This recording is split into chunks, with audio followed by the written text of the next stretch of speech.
CEO, CEO, CEO, CEO, CEO, CEO, CEO, CEO. What's up, guys? How you doing? It's Will exposing IWC. I got ahead of myself just now. Groove into the CEO chant, but we're all good now. No more CEO chanting. We got enough of that last night. What's up, folks? Is everything cool? We are going to be talking about AEW. I know, right? Crazy. AEW Dynamite, which is not Dynamite, not Dynamite. AEW Double or Nothing. And my concerns, well, not really concerns, some of my issues with that PLE or pay-per-view, depending on what company you were tribal to. It was a long show, to say the least, but that's not really my issue, and I'll talk about my issue here in a second. But why do I always wear a hat? Because I like it. I like the headphones sitting right on the hat, or my beanie. Feels good. But we're going to be talking about what happened on Double or Nothing last night, and my concerns and my issues and my questions on why it was executed the way it was, and we'll see how that goes. If you have a problem with honest critique or honest opinions when it comes to something you love, this is probably not the stream for you. Okay, you might want to head on out of here, because apparently you can't talk honestly about certain things without people getting upset and saying racist stuff on Twitter. But people are just, I don't know. It's you didn't watch the show at all. Well, I'll try to break down what happened and what I didn't enjoy about it and what I liked about it. I'll talk about what I liked and what I didn't like. But if you're watching this for the first time, do me a favor and give me a like button. Give me a like button. Hit the like button. Leave a comment. Subscribe to the channel. And if you're watching this on replay, leave a comment and tell me what you thought of the show if you watched it, because not everybody watched it, especially considering I don't do that much AEW content. There's a good chance that most people have not seen it, but it was 4 hours and it didn't end until like midnight, for the record. Okay. It was up in NIY. Yeah, so Double or Nothing.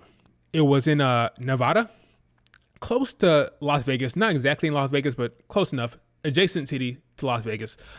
It was pretty much a packed show. I forget how many people showed up to that thing. Lively crowd. The crowd was great. It was 4.5 hours. So that's longer than your typical AEW pay-per-view. Typically, AEW pay-per-views end around 4 hours.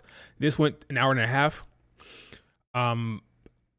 I prefer a shorter show, more like 3 hours to maybe 3.5 hours maximum. So this was on the longer side of the coin for me, but that wasn't really the issue. The issue wasn't really how long it was. Now, do I think it was too long? Yes, but that's not really the issue. The issue I have with these AEW pay-per-views is the amount of matches and the pacing of the show. Okay, the amount of matches and the pacing. In this case, Double or Nothing had 10 matches on the main show and 2 on the pre-show. That's 12 total. But we'll just talk about the main show. So the main show had 10. They fit 10 matches in 4.5 hours. For me, there is a structure of the show issue and a pacing issue that they have to address for my personal enjoyment. Okay, I prefer a show that's more cohesive and a show that allows the matches to actually breathe and have, like, actual these big moments, these big character moments, these big emotional moments. Let them have time to breathe and marinate, and let them give them some space to breathe. Whereas for the typical pay-per-view for AEW, they're kind of stacked across each other. For whatever reason, I think they want to give you some bang for your buck, so they want to give you a lot of matches. In my opinion, it kind of defeats the purpose to have that many matches, have that much sardines stuffed into a can. I don't love it. And I'll explain why, okay? Now, in order to explain why I don't prefer it like this, I have to actually bring up something that AEW fans will not like, which is a comparison to WWE. Well, actually, a lot of AEW people, whether it be Tony Khan and the talent, they love talking about WWE. So this would be right down their alley. Okay.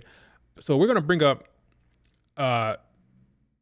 my pros and cons. I'm going to compare it to this last pay-per-view we just got for WWE or PLE, which was in Saudi Arabia, Jeddah, King and Queen of the Ring. Okay. So that PLE had 5 matches, 1 on the pre-show, 5 on the main card. So let me give you an example of what I'm talking about when it comes to overstuffing and pacing issues, okay? Now, there's a match on that card, Liv Morgan against Becky Lynch for the title. Before the show, in the pre-show, there was a moment that happened with Liv Morgan. Liv Morgan was being interviewed, and she was interrupted by Dominic Mysterio. And she was like, "What are you doing here, Dom?" And he said, "I'm going to make sure that you don't win Mommy's title," okay? So there was a story beat that took place before the match on the pre-show. Then the match happens. There's some in-ring storytelling going on there. And then, of course, Dominic Mysterio comes out there, try to interfere in the match to help Becky Lynch, ultimately helps Liv Morgan win. And then after the match, immediately after the match, when Liv Morgan is raising the title and got the pyro, the commentators are discussing what happened. You see Becky Lynch's expression, you see Dominic Mysterio's expression, you see Liv Morgan's expression, and then when the match is over, they cut back to the commentary team, and the commentary team talks about what they just saw. They don't just skip over it. They don't just rush by it. They say, "Boy, look what we just, oh my God, I can't believe that just happened. Let's discuss it for a minute before going on to the next match." They allow these matches to kind of breathe, and they can do that because they only have 5 matches in a 3-hour time period versus 10 in 4.5. So they have double the matches. Literally, AEW had double the matches.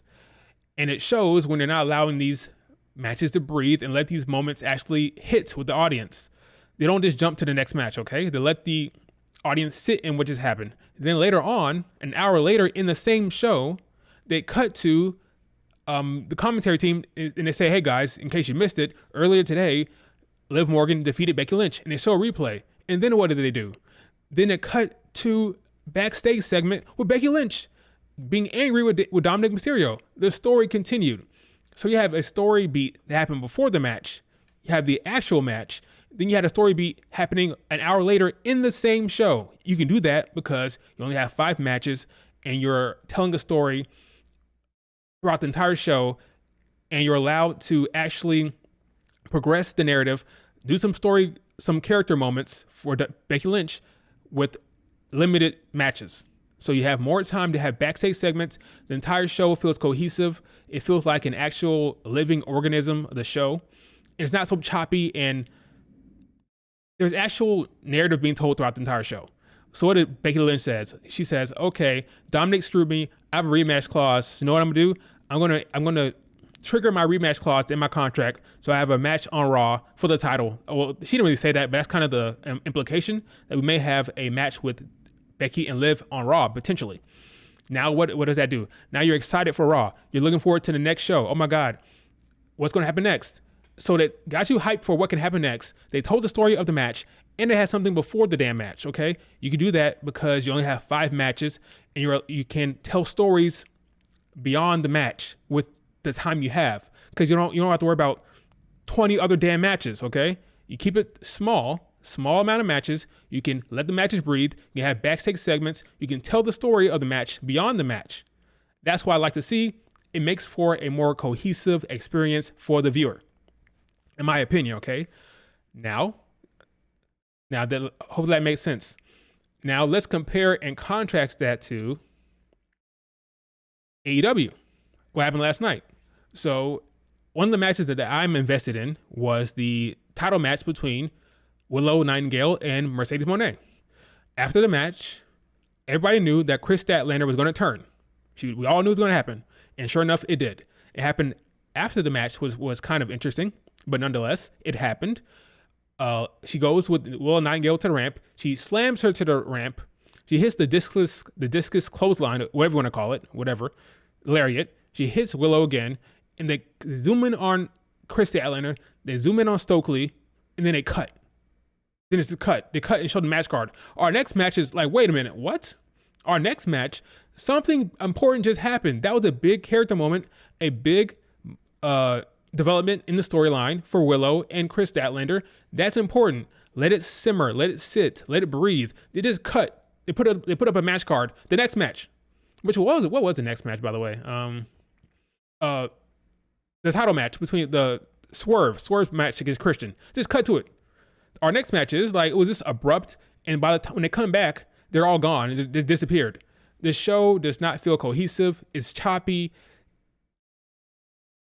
They're not telling a story within the show. Everything feels separate. It's like, okay, that's over. No more of that. Next segment. That's over. No more of that. Next segment. They're not telling a story within the show because they don't have the time. I don't blame them. They don't have the time. They got to rush because they have freaking 10 matches to get to. So there's no time to let anything breathe. The commentators can't really react to what's going on. The fans from home can't really react to what's going on because it's abruptly over, and then you have to move on to the next match. They would benefit more, in my opinion, if they had less matches and allowed the stories and the characters and the moments to actually breathe and set so the viewer can actually take it in. Because I was watching Willow gets turned on, like, wait, this is the moment we've been talking about forever. Chris Statlander finally turns on Willow, and immediately it's over. They just cut. Next match. Put up the match card, and that was it. I just don't love it, okay? It's not the best experience for me. I would prefer they truncate it, and by that I mean less matches, okay? Less matches, more. Let the matches breathe. Let the commentators talk about the matches more. Have backstage segments. Have like go recap what happened. Go backstage. Talk to the talent. Do interviews. Tell a story. Let the matches breathe. That's why I would prefer, rather than what they're doing. Even later on, when not later on, but earlier, opener of the show, Will Ospreay wins the championship match. They don't really let that marinate. Don't really let that set. Just it's over. He wins and it cut. Match card up. Next match. Like, he just won a championship, for crying out loud. Can we let it sit for a second? Can we let it breathe for a second? We just immediately cut to the next match card. Our next match is, but like, it's almost like a different show. Almost like every segment is a different show. Like, forget about that. It's over. No more. Immediately move on to the next match. And they have to do that because they don't have any goddamn time, because they have to do 10 fucking matches in 4 hours. Okay? Did that make sense? So that's my issue with AEW pay-per-views. It's overstuffed. It's not that it's too long. That's not the problem. Length is not the problem. You can have a 4-hour show that feels well-paced, that feels well-structured, that allows the matches to breathe. You can do that in 4 hours. The problem is it's overstuffed. You can have 7 to 8 matches for 4 hours. That would probably feel better. It'll have more time to actually breathe. But the way it is now, it's just overstuffed. It's just overstuffed. So I'm watching this thing. I'm like, everything feels so abrupt. That's the issue. That's the main issue for me.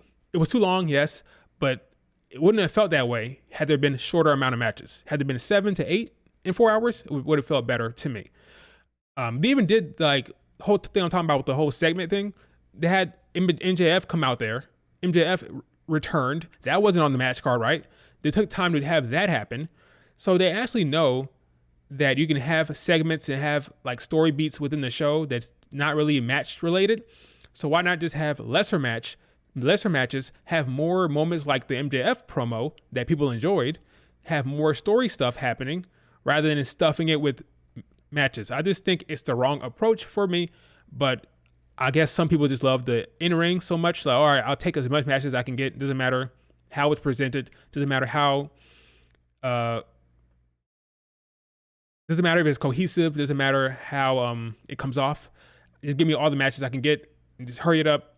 That's fine. I just don't enjoy it. Not for me. I would prefer they lessen the amount of matches and have more, allow the matches more time to breathe. That's all.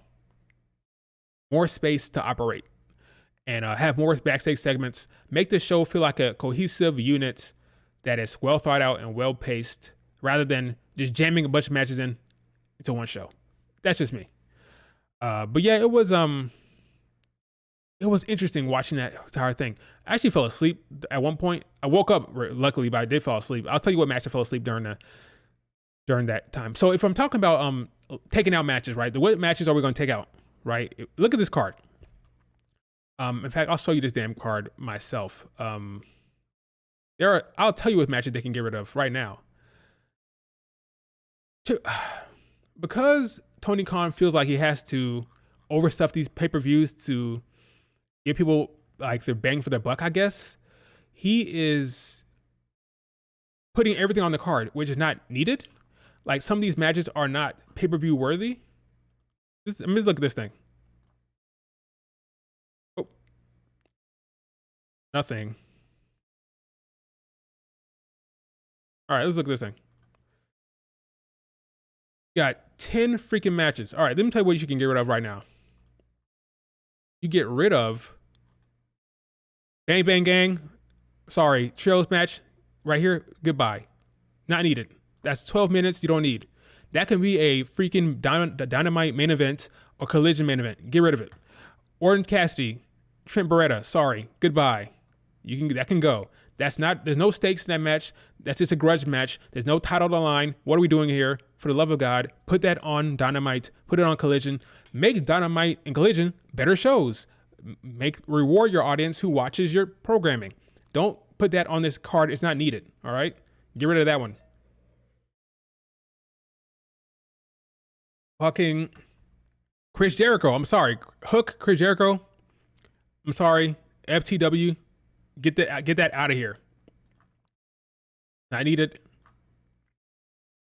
The fans are telling Tony Khan to get Chris Jericho out of here. He keeps putting Chris Jericho in big spots. He does not need to be on his card. What are you doing? 12 minutes for this triple threat. Put this on Dynamite. Make this a Dynamite main event. For the love of God, we do not need this on the show. We don't need it. What else are we taking off here? Sorry, Jon Moxley fans. Goodbye. Let me tell you why I get rid of the Jon Moxley fight, okay? Look at Moxley here. Let me tell you why I get rid of this. It's not even for a title. What are the stakes here?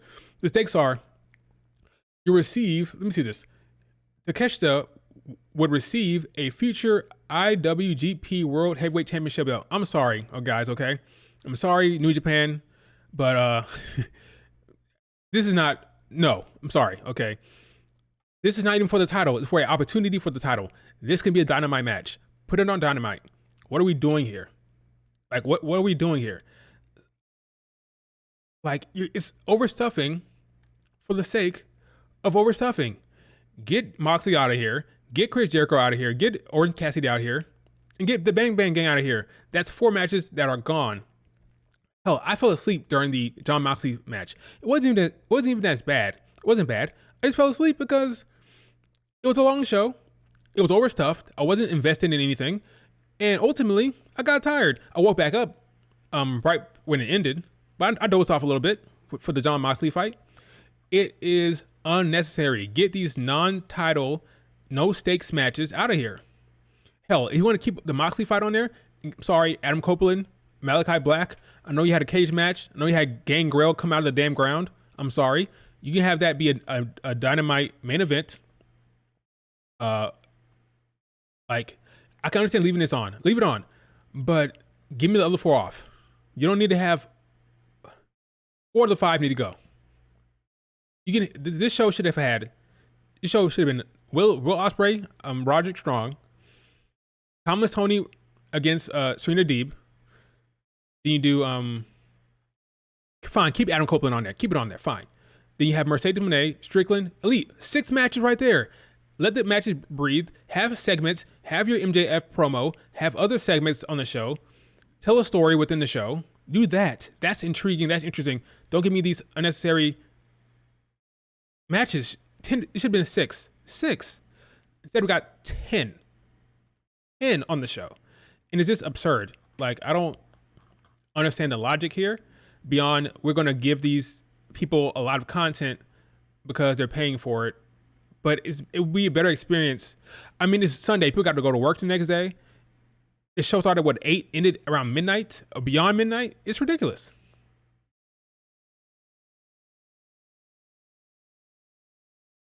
Jon Moxley was a boring match. I fell asleep. I mean, I don't really know what to say.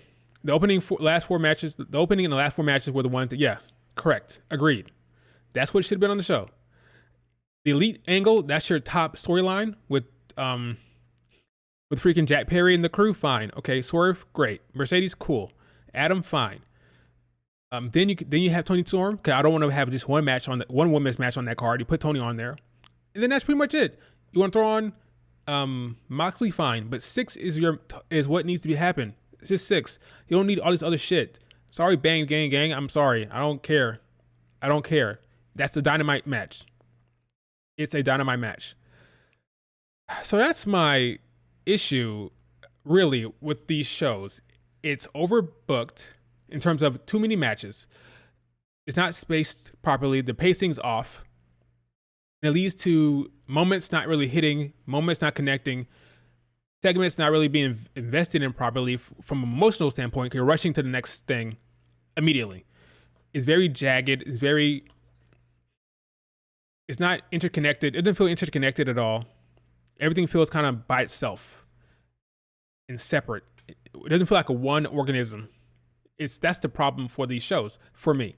And I think the WWE, I think they're doing a better job with the structuring and the pacing of these shows with the limited matches and backstage segments, interviews, commentary, spreading out over 3 hours, making it feel like one cohesive show that's not too quick or not too fast paced, just right in terms of the pacing. I think they should go that route. I don't think so, because they want to differentiate themselves from WWE. But that's what I would do. I just think that's the right way to go. I would prefer it. For me, in my opinion, it'd be better. All right. Right. WWE has a lot of commercials. They do a lot of stuff, but they use that stuff to give us the time to regroup after having a massive title match. When it comes down after that, they structure it well. They have commentary, have the advertisement. You come back with the intros from the next match. I just think it flows a lot better. So what happened on the show beyond my disappointment with how it's booked and how it's structured? We had 2 title changes. Will Ospreay, pretty much the top guy. I'm sorry, Swerve. Let's be honest about it. Will Ospreay is the top guy in AEW, really. He's the main attraction. He's the guy that freaking Tony Khan is hitching his ride to the back of Will Ospreay, if we're being completely honest. He had the win. He had a win last night, and he's now the new international champion. And Mercedes Moné is the new TBS champion. So we had 2 title changes last night. During the Mercedes match, which was the match I was the most interested in, the match that I'm most intrigued in, I'm invested in that storyline.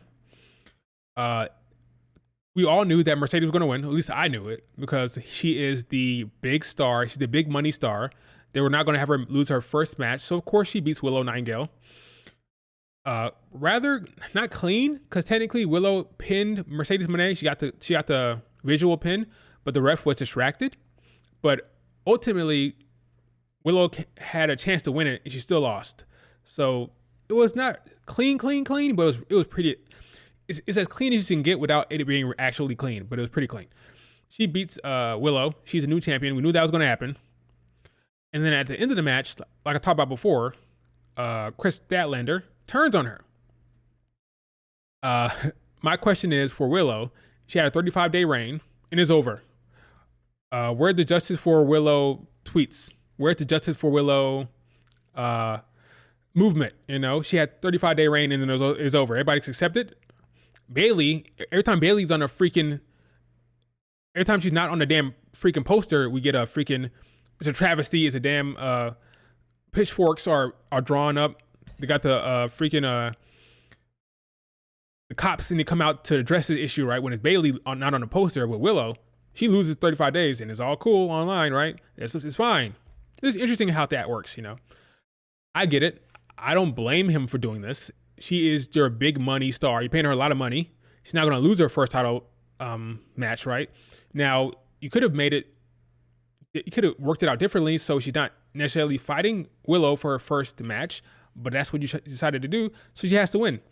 And now you have Willow, who is your top babyface, one of your top babyfaces, who's on the rise, now with no title, and she has a new story with Chris Statlander, which is separate from Mercedes. So Mercedes is now going to be separate from Willow. I think Willow's direction is now with Chris Statlander, clearly. So no more. I don't think we're getting a rematch anytime soon. So it's over for a title reign. Everybody's quiet. Now, Willow gave up her TBS title to Mercedes, and now that is now the A title. The TBS title is now the A title. Sorry, Toni Storm. It's over. Okay. It's over. Let's be honest about it. The new top title, the A title, is a TBS title. All right. That is going to be booked as the top A title, which I'm fine with, because if I'm being completely honest, Toni Storm is kind of getting on my nerves. She's vexing me a little bit.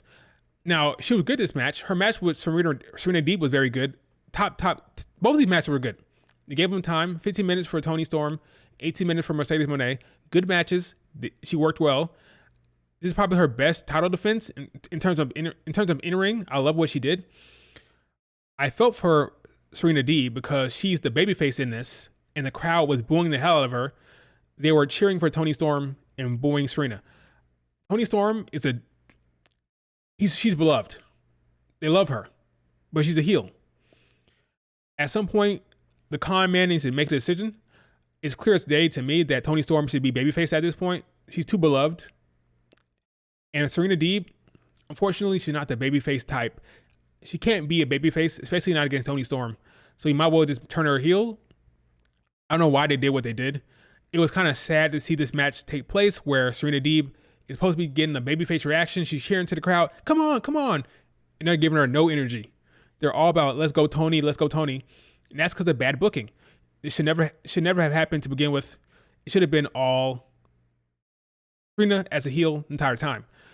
At some point, he has to pull a trigger on babyface Toni Storm. I'm guessing it's going to be with Mariah May. That's the story they're doing here. Mariah May wants that title. Eventually, she'll turn on Toni Storm. Eventually. It's a slow-ass fucking burn. How long will this thing go? I don't know. Mariah May has been eyeing that title for a long time now. It's clear she wants that title. When did they pull the trigger on that? I don't know. But, yeah, no more. I feel sorry for the next babyface that faces Toni Storm, because it's not going to be Willow. Willow's the only person I can see getting a reaction against Toni Storm at this point. Here's my problem a lot of time when it comes to these cool heels.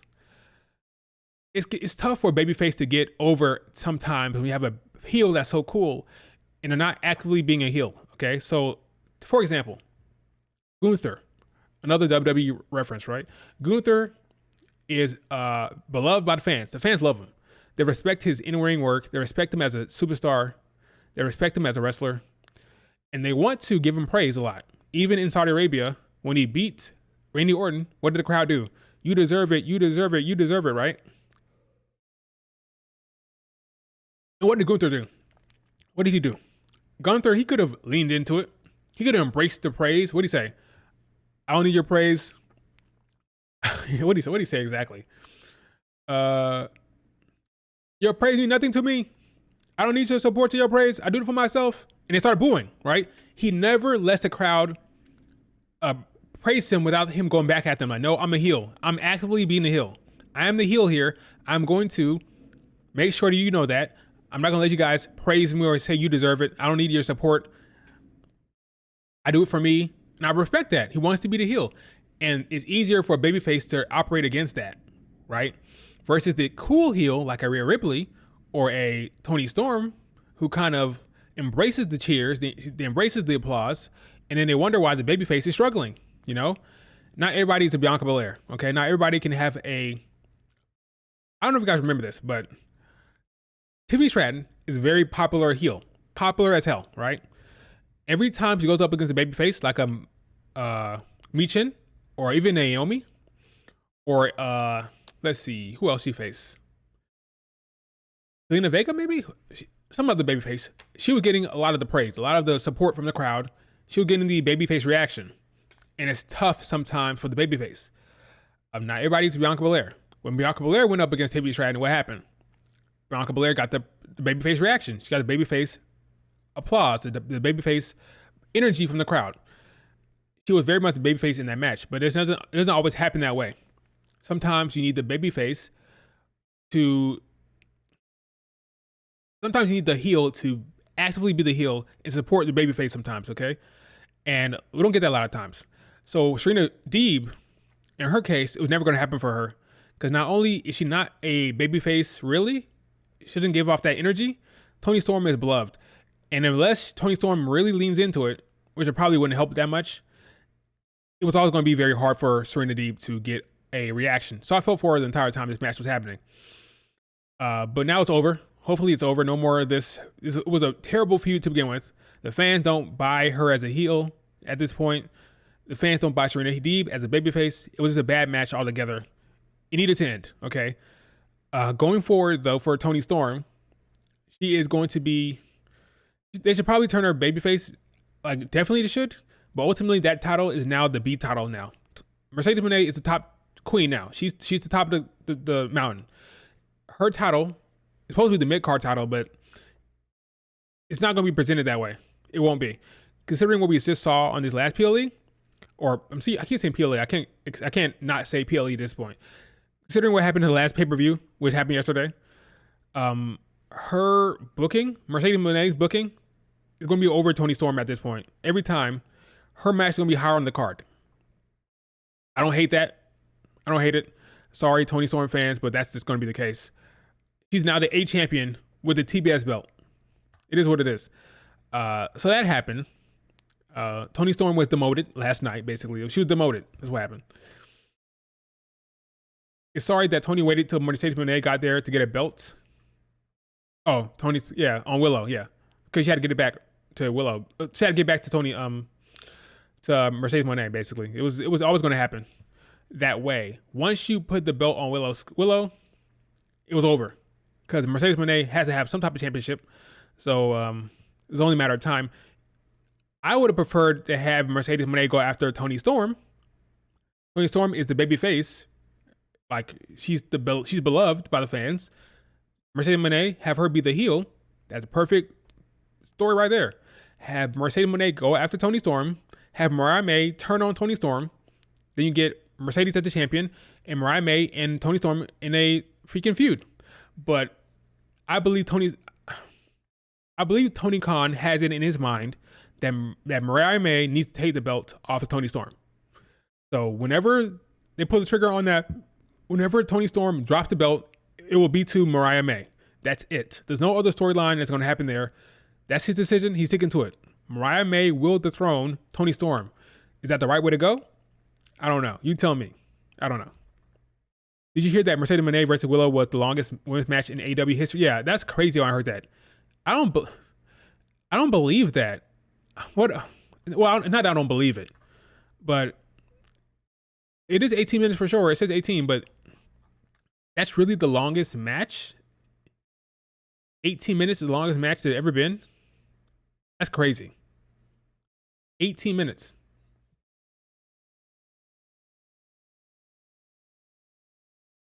There's matches on SmackDown that the women have had as longer than that. The longest match for women, 18 minutes. It didn't feel that long. It really didn't. 18 freaking minutes. That's it. Wow.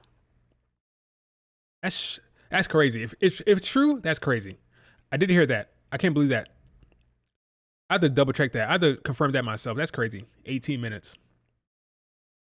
In other news, MJF returned. Thank God for AEW because he is a legitimate draw to a certain degree.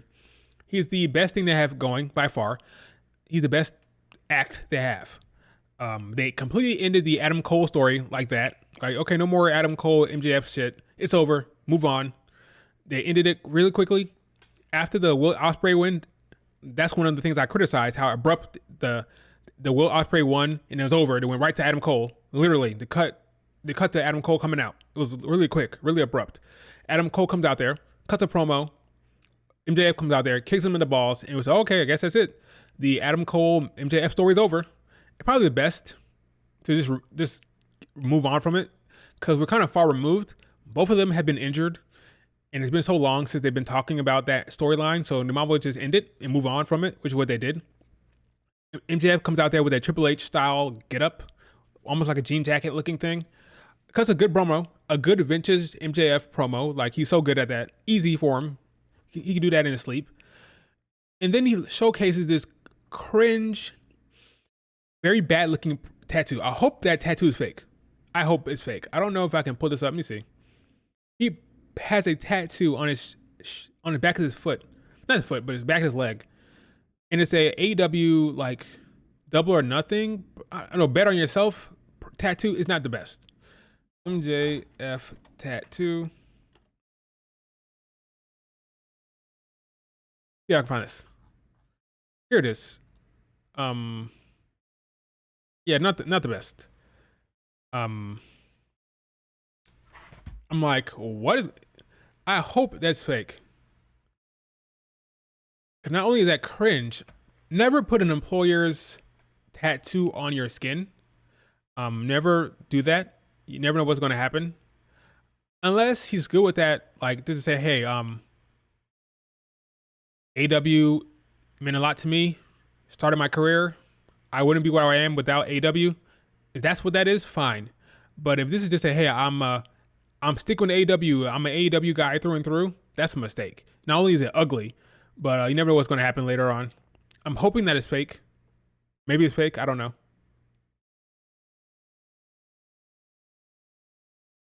I'm hoping that's fake.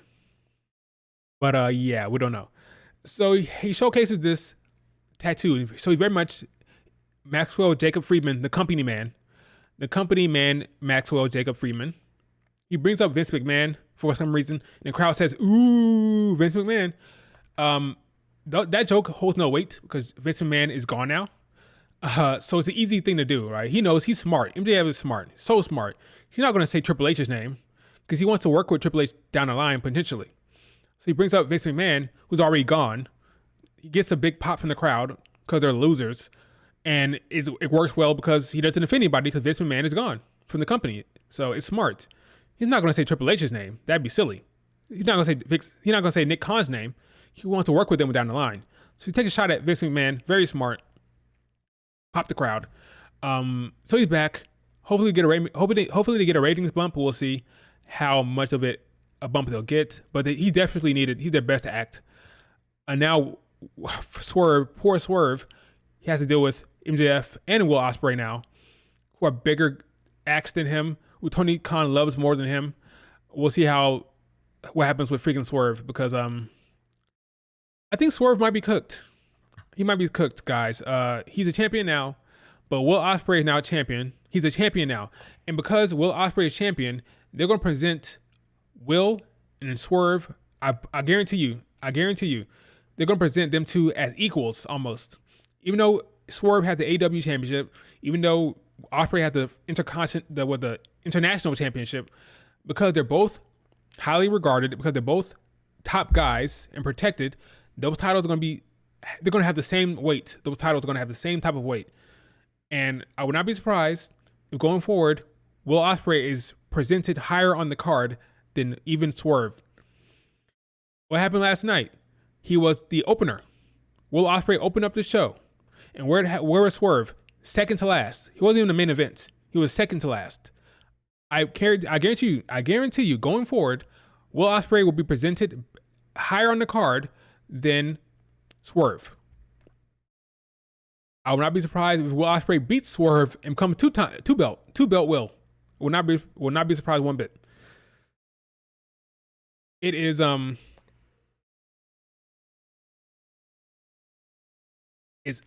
it's sad to see. I mean, they could have Swerve face the Authority. Probably the best bet because right now the Authority is the top storyline. Maybe they put Swerve in there. That would help him. Fighting fucking Christian, 50-year-old Christian. He's 50 years old, right? Isn't he 50? Fighting 50-year-old Christian Page. Yep, 50 years old. Is not going to help Swerve. Okay, stop having him fight people like that. Unfortunately for Swerve, who are going to have him fight? Who are the top heels on the brand right now? MJF not going to lose to Swerve. Well, Ospreay is a babyface. Who is he going to face? Takeshita? Who just lost to Moxley? Maybe have Swerve fight Mox. The problem is Mox is a freaking champion right now. Are you gonna have Are you gonna have the IWGP? Isn't that what it is? The New Japan belt. You're gonna have him. You're gonna have Moxley lose to freaking Swerve? Probably not. So now Swerve is in a pickle because there's no top guy they can face. He had to fight Christian, folk like that. This is a bad. I feel bad for him. I think his title reign is gonna be. He might get the Hangman Page treatment with his title reign. People won't remember it. They will not remember that title reign. I think he's gonna lose the belt ultimately, eventually down the line, and then Will Ospreay will be the champion. I don't know how his title reign is gonna look here, guys. I think it's gonna be pretty bad. Tony Khan is going Tony Khan. Okay, I don't know what to tell you. I don't think that title reign is gonna be a memorable one. I don't think it's gonna be one worth talking about 6 months from now. I think it'll be over, and the Swerve title reign will be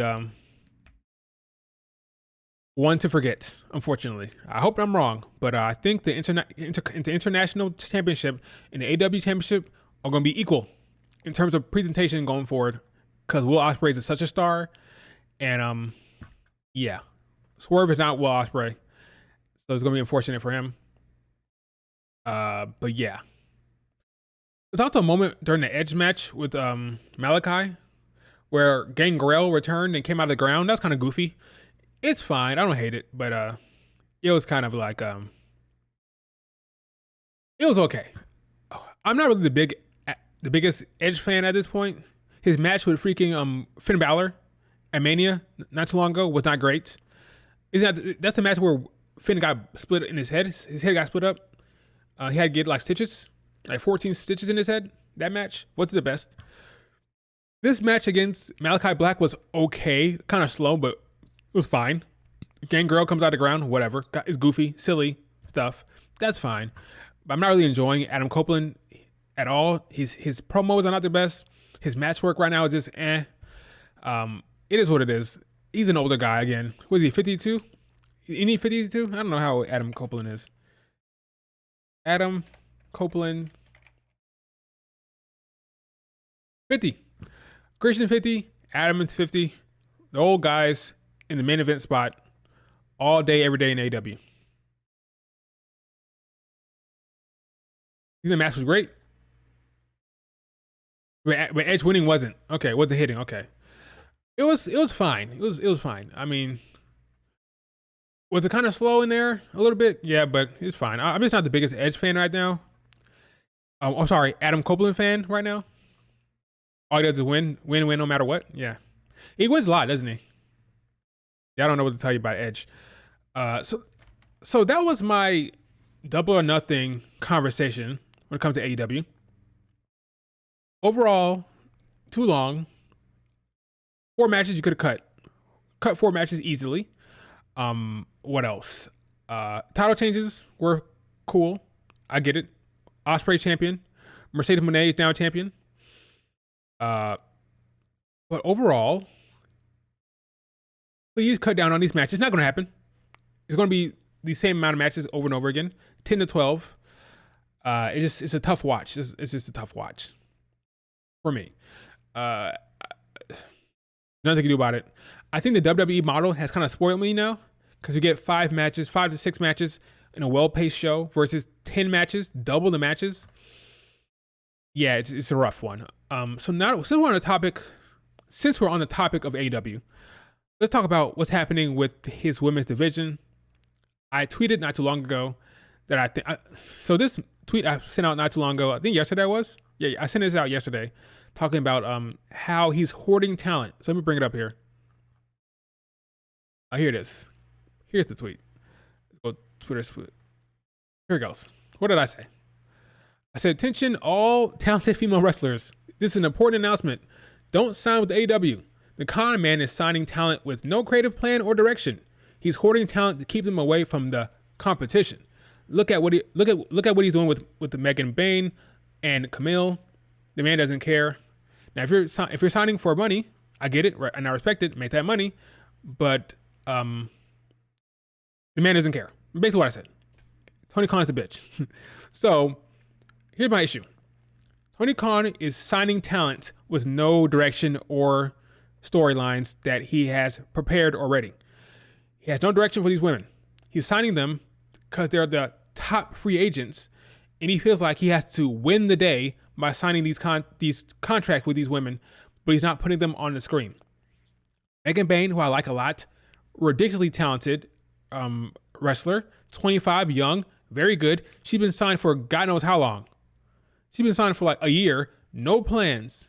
This woman was freaking going toe-to-toe with Julia not too long ago in Stardom, having big matches with Julia, wrestling with Micah, who is the current red belt holder, having all these great matches, and she's not being featured in AEW television. This is the biggest crime. She's so damn talented. She's not being used whatsoever. She's freaking wrestling in the indies. Yesterday, she had an indie show match. What the fuck is going on? You have this talented wrestler, and she's wrestling on the indies? You're paying her to not wrestle? What is the correction? What is the damn creative direction here? What is the plan? There's reports from her camp, according to Fightful, that she has opportunities she has opportunities elsewhere, which she does. I'm sure Rossi and Mari Gold wants to snap her up for a show because Rossi loved working with her. She did great in Stardom. I'm sure he wants to use her again. There's reports that she wants to explore other things potentially, but she can't because she's under contract and they're not using her. Then you have Camille, who signed in February. Still no creative plans for her. I'm not as high on her as I am Megan Bayne, but she's somebody that has talent. She has a presence. She has a look. Not being used. So I'm wondering what the hell is going on here. What I think is happening here is the con man is signing talent with no actual plan to use them. He wants to win the day, win the signing, beat the competition by signing these women and then holding them until he's ready to use them potentially. But I think he's forgetting that they're even on the damn roster. I think he has to be reminded, oh, by the way, Megan Bayne, where is she? Oh, Megan, we'll use her. We have plans for her. Camila, what's happening? Oh, yeah, well, we'll use her. He wants to win the day by signing them. That's all it is. He wants to beat the competition. Regardless of WWE are interested, so he knew that the WWE wanted Camille for NXT. Triple H wanted Camille for NXT. So he's like, oh, I can't have that. Let me sign her, a top talent. I'm gonna pay her a lot of money to come to AEW. Not using her. Megan Bayne, poor Megan Bayne, she came back from Stardom, not being used. What's going on there? She's super talented. Go watch. I'm sure you can find it. There's highlights of her wrestling Julia. Fantastic worker, fantastic in the ring. Bigger girl, has some size, athleticism, talented, not being used. I'm like, I see what's going on here. I get the score here. He's just signing women to hoard them, to keep them away from other companies. And it's a problem. I think if you're a talented woman and you are a wrestler, stay away from this company because you're not going to be used.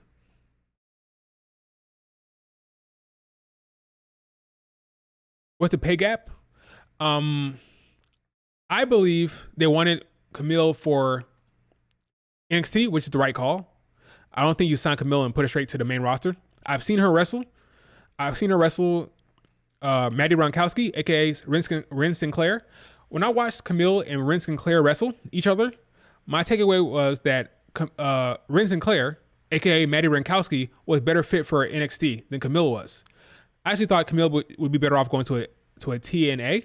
I thought that was my projection for her, but the WWE liked her size and wanted her to come into NXT and work and grow as a wrestler, which is a good spot. There's nobody like her per se, right? There's nobody like Camille. There's nobody like Megan Bayne right now. Bigger girls who have size and strength to them. There's nobody like that in NXT besides Lash Legend. That's a different type of vibe. That's a different type of demeanor, a different type of what I'm looking for, swag. That's different character altogether. Camille and Megan Bayne are different from a Lash Legend, right? So if they walk into NXT, there's nobody like them. That's a different type of push because you have something unique.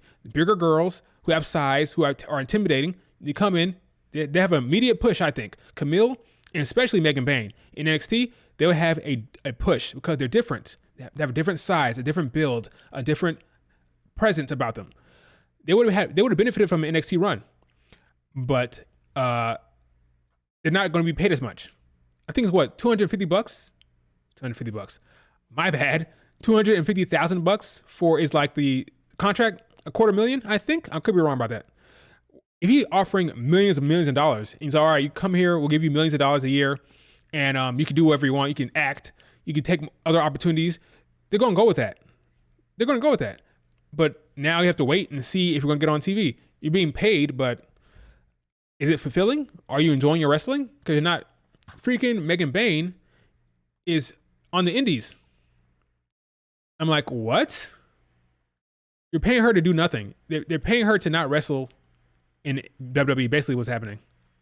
He is like, here's Megan Bayne, like last night for GCW.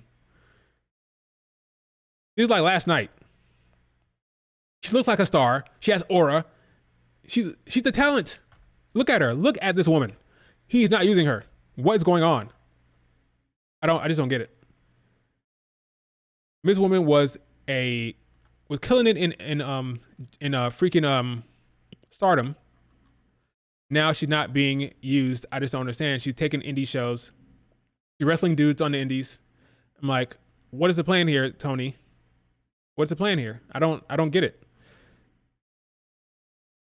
I mean, look at her.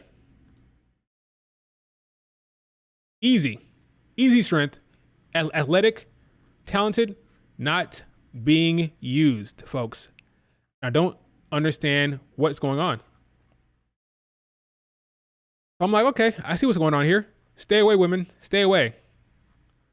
Stay away from this. I mean, look, this is a star. Stay away.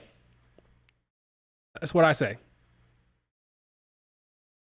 You can't work with that? You can't find a booking for that? You can't find a place for her on TV?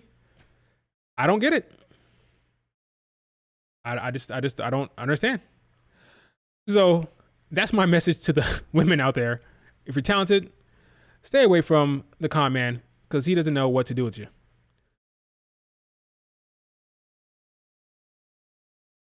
Yeah, I don't know. She's on the indies right now, folks. I don't get it.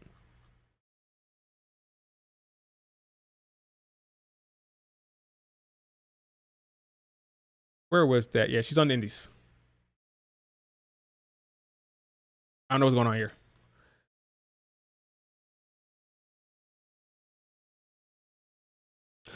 NXT 150 to 200. AW is 400 to 500.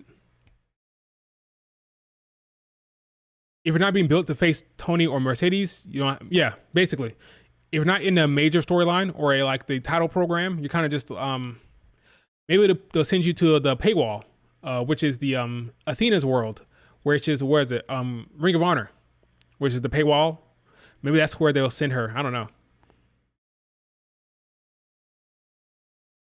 The NXT contracts are way lower. Yes, the main roster is better, but the NXT talent is Oh, okay. Maybe the main roster is like $250,000 for the start, and then the NXT is lower than that. Maybe I don't remember. Yeah, arguably their best wrestler.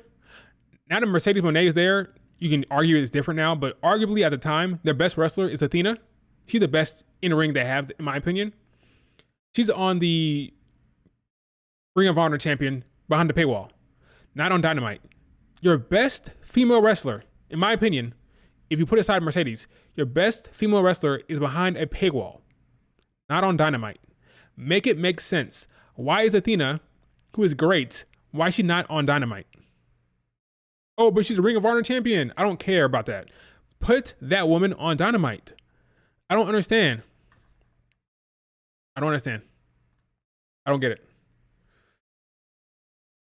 Might be injured? But even before that, she was wrestling plenty of time on Ring of Honor. I'm talking about her entire Ring of Honor run. Her entire Ring of Honor run, she should have been on Dynamite. Maybe she's injured now. I don't know for sure. I don't remember that. Maybe she's injured. But before, like for years, she'd been on Ring of Honor. Like it feels like years. Maybe just been 1 year, but it felt like years.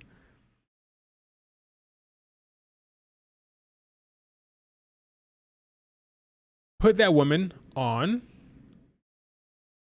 I mean, she's cutting promos here. Like, not too long ago.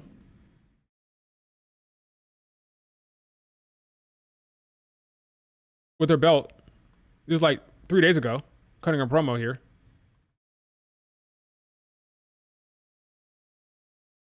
I don't know.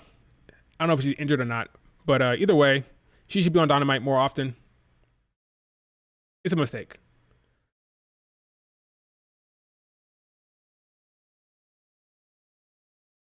Got hurt recently? Okay.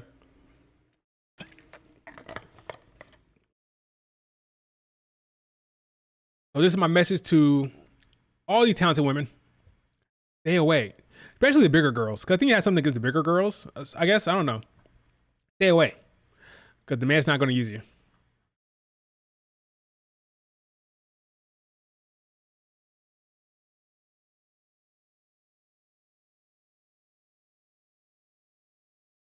Not saying money is everything, but they should. But they have used. But they'll be used eventually. I hope so. Because it's been a while. She returned from Stardom in January. When I say she, I'm talking about Megan Bayne. She returned from Stardom in January. It's May. That type of talent, that level, that talent, returned from January, and she's not being used. Okay.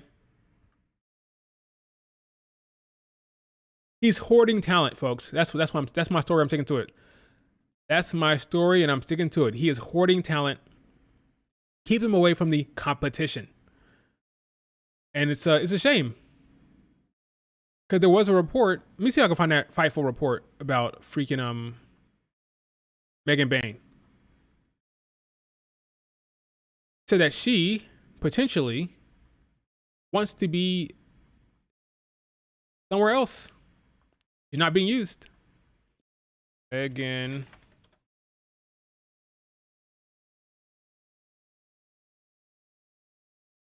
Here we go. Let's see what this says. It's Patreon. Fightful Patreon. Says this.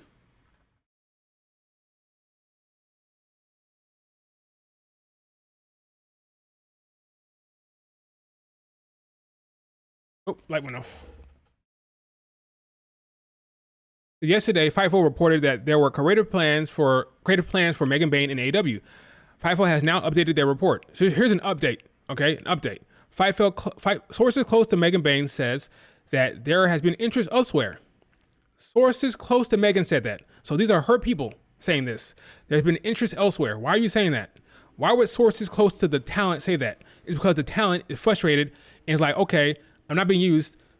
Marigold wants to use me. Other companies want to use me. There's interest elsewhere. What's going on here? And sources in AEW say that while there have been pitches made for her usage on TV, her future there still isn't clear. Let's listen to that. Her future there isn't clear as of yet. So her future isn't clear. There's interest elsewhere from her camp. Her camp is saying there's interest elsewhere. That tells me that she wants out. Dude, you're not using me. Freaking Rossi and Marigold wants to use me. Stardom wants to use me. Hell, maybe WWE is interested. There's interest elsewhere. What's happening here? Because my future is unclear here. What's happening? That update is very telling. Okay, this update right here is very telling that things are not kumbaya over there. Okay. Britt Baker's injured for sure. I think she wants out. I mean, just read that. Read it. What does that sound like to you? Sources close to Megan Bayne says there has been interest elsewhere. From her sources, her agent, her friends, her whatever, there's interest elsewhere. Why would you say that? Future there isn't clear. Isn't clear. Is she trying to get out of her contract? I wouldn't blame her. I wouldn't blame her one bit. Very passive aggressive, yes. Folks, she's been back in the United States in January. It's May. That's 4 fucking months. She wants out. Tony Khan doesn't care. She's under contract. She's not with the competition. That's all that matters. He'll get to her when he gets a chance. I'll get to her later. She's being paid. Who cares? I don't care if she's not being used. I'm paying her, so she's fine. She's getting money. No, some talent want to actually work. Now she is in the indies, but she's not on AEW, and that's where she signed because she wanted to be on the show. And she's not being used. This update is very telling. That's all I'm saying. That's all I'm saying. So yeah, I think she wants out of her contract. Will it happen? I don't know, but we'll see. Megan Bain, I believe, wants out, and I don't blame her. I don't blame her. So that's my AEW wrap up. What else we got here? Do I have anything else to say about AEW? I don't know. I think that's it. How long did Jade take? I mean,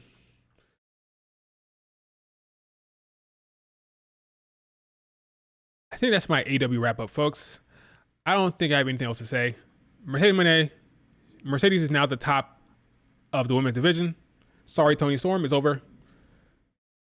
Best match at Double or Nothing was the Will Ospreay match, followed by the Willow Nightingale Mercedes Moné match. So the two title changes were the best matches. The two title changes were the best matches. Yeah, I feel sorry for Jamie Hayter. She's been out for a long time. Can you imagine being a Jamie Hayter stan or a Jamie Hayter fan? Your faith has been out for a long time. That's kind of sad. That would really suck. I couldn't imagine. But yeah, those are the top matches of the show. Will Ospreay and Mercedes Moné matches, which is not surprising. That's typical, you know. Not surprising one bit. Do you guys have any questions? I'll leave it up to you guys. Do you have any questions about anything? It doesn't have to be AW related. It could be anything. I'll answer it before we head up on it here. I'll leave it up to you guys if you have any questions about anything.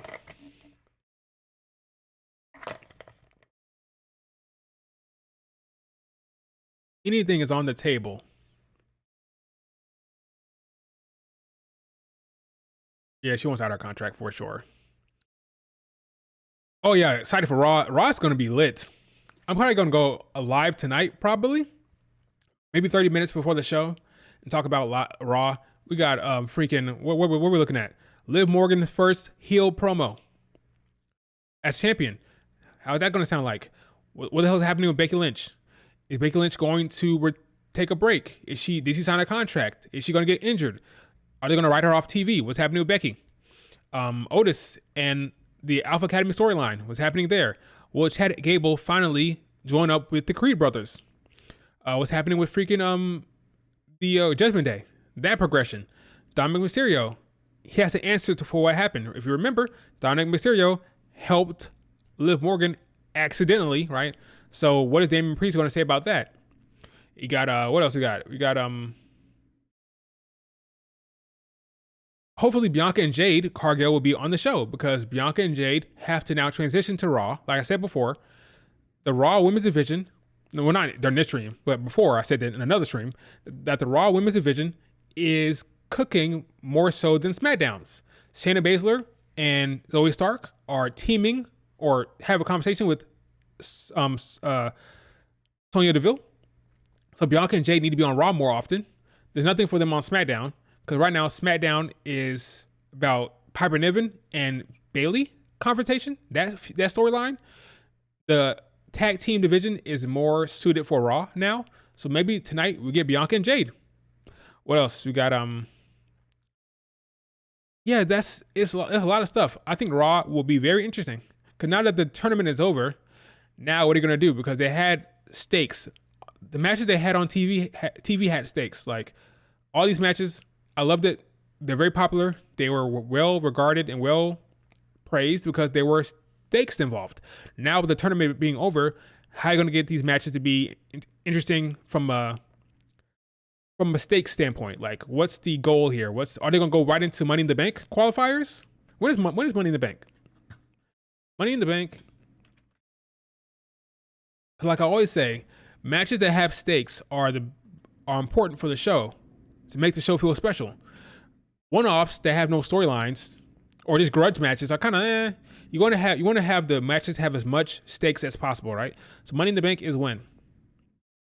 Money in the Bank. is what the heck?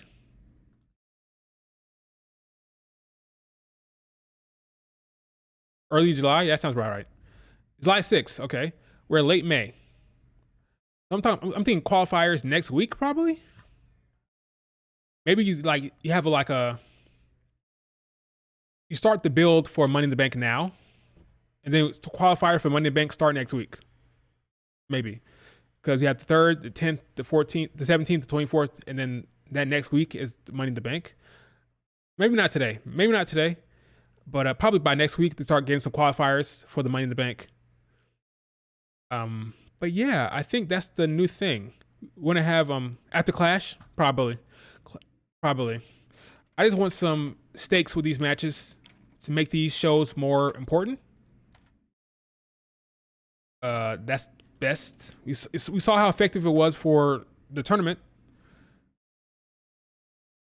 So Clash of the Castle is the 15th.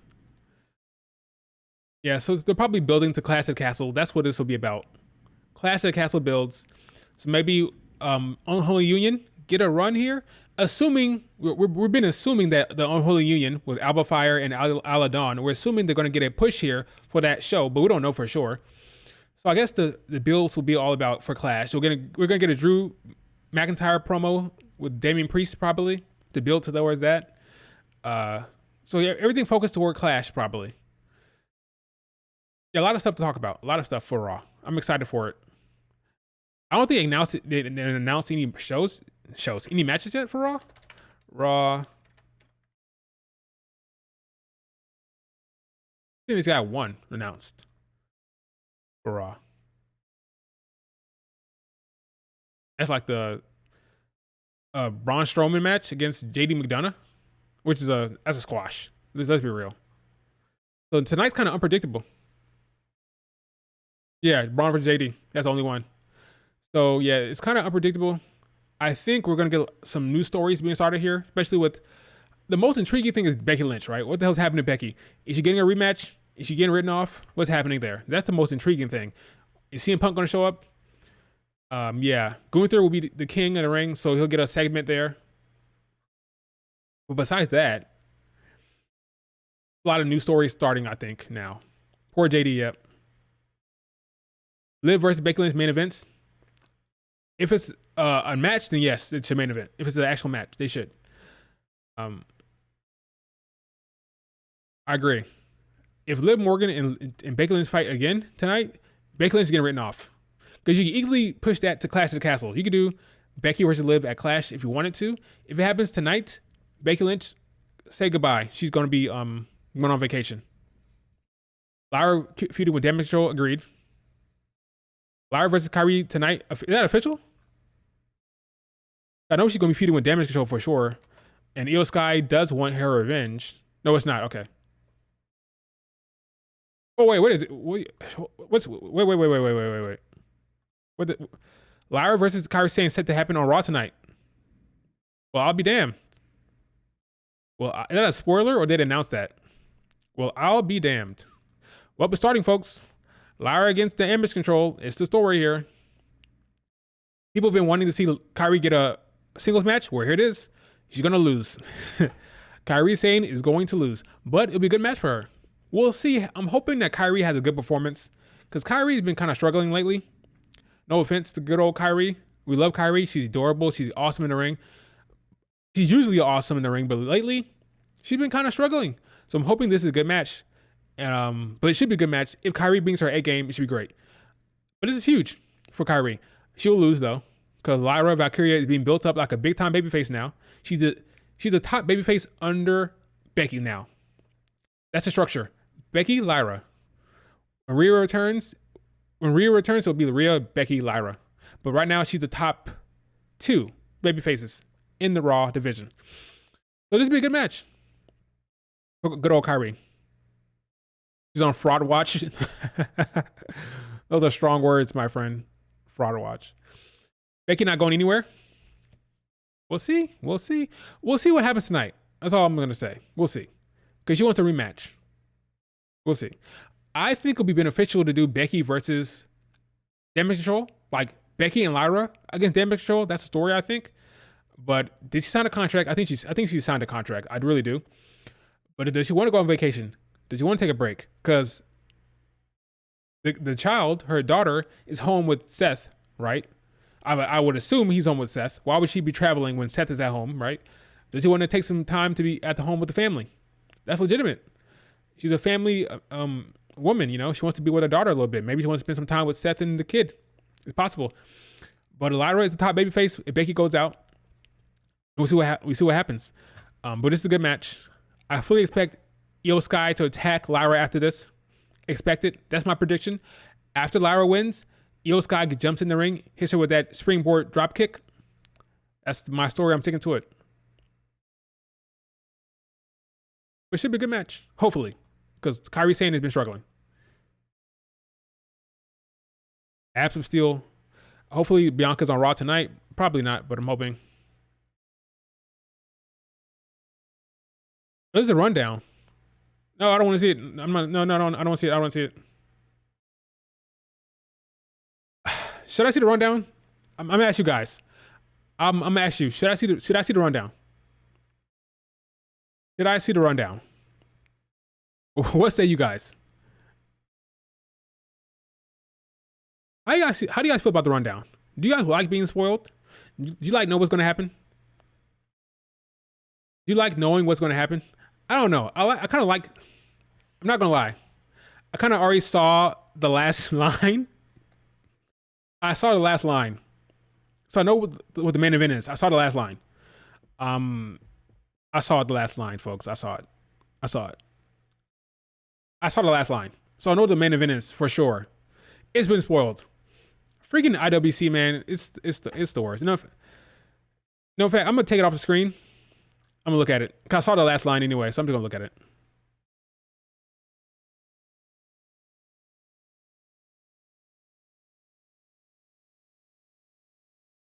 Oh. Ricochet has a match against a certain someone. Oh, okay. That's great match right there. Wow. Ricochet has a big time match. I won't say the opponent, but that's a big time match. Creed Brothers has a match. Okay. Sheamus segment. In the main event. Wow. Yeah. If that's the main event.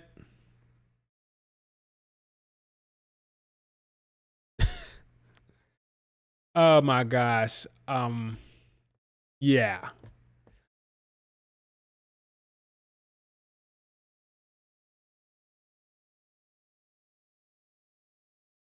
Yeah, that's the main event, folks. So I don't want to say it per se. Okay, do me a favor. If you don't want to know the main event, go away for 20 seconds. I'm gonna count to 10 and go away. 10, 9, 8, 7, 6, 5, 4, 3, 2. I'll wait for my hand to come back. Liv Morgan versus Becky Lynch is the main event. Becky versus Liv is the main event. Folks, Becky's gonna lose again. And if that's the case, do you write her off? Because Liv Morgan's gonna cheat again. She's gonna cheat again somehow. Is Dom gonna get involved again? Probably. And if Dom gets involved again, are they going to lean into the whole Dom made a mistake, another mistake? Or is Dom gonna reveal himself as a Liv Morgan supporter?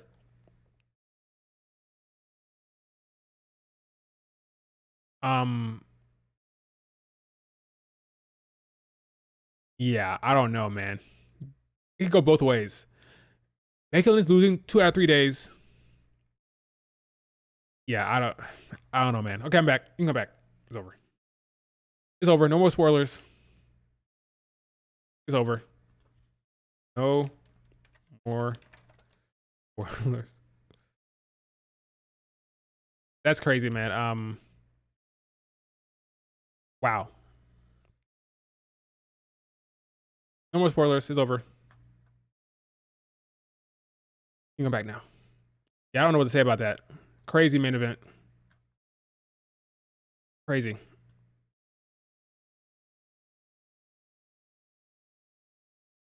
I don't know. All right, folks. Yeah, I can't wait. I want to see what happens. It's gonna be the end of the damn show, though. The end of the show is the thing I'm most excited about. 3 hours into Monday night. We'll see how it goes. All right, folks. Yeah,